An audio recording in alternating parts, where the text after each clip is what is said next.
this venture. Mm-hmm.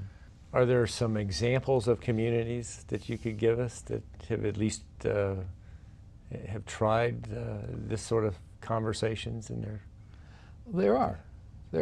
Sarasota is a good example. Tim Dutton and Scope is kind of a community-created agency that's using conversational strategies in addition to research and stuff like that to cross boundaries, to cross class boundaries. I mean, every community, some part of it, now whole communities, it's hard to find whole communities that do anything. Right. But there are places all over the place where people have found a conversational strategy. If you look at any successful community development, they brought people together that weren't there before. You look at the Boston Miracle around young people. What happened there? Well, they didn't do anything complicated. They just got the federal, they got the police, they got community, they got victims and their mothers, they got police. They got them to say, we can do something together here. Peter, one of the questions we always get is it's too costly to do this. Given the fiscal environments that are out there, to engage everybody is just costs too much, takes too much time. The argument against democracy is always cost and speed and efficiency. It doesn't cost a lot of money to gather people together. It's not a cost issue. Right. It's a spirit question.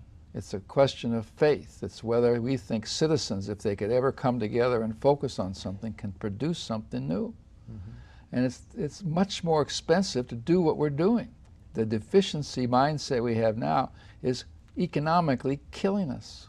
So this is a conversation between you and me, but we're going to have a pretty wide audience of this, and it's going to be mostly city managers, county managers, their staffs, the professionals who work in local governments.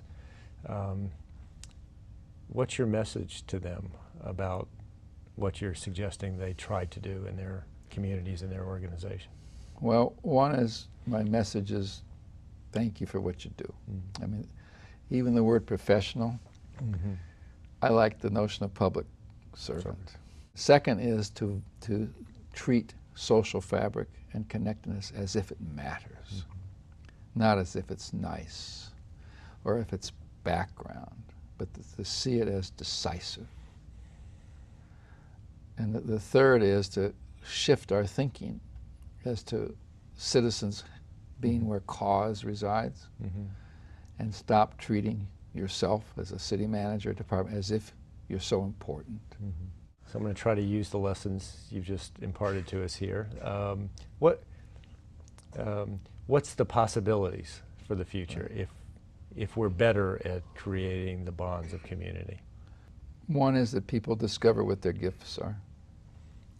And the people on the margin now who we have problematized, I think we can bring them into the center because of their giftedness. So a lot of the money we spend on rehab, on diagnosing problems, on warehousing people, we could save that money.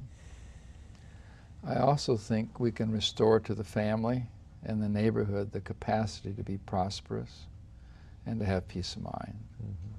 I'll take that. You know, I think the peace of mind comes from my feeling that I have a future and I can create it. Well, thanks, Peter. You've spent a great. great deal of time with us today, and it's been very informative. So thank you very much. Thanks so much for having me, Bob. It's a real pleasure to be here. Thanks.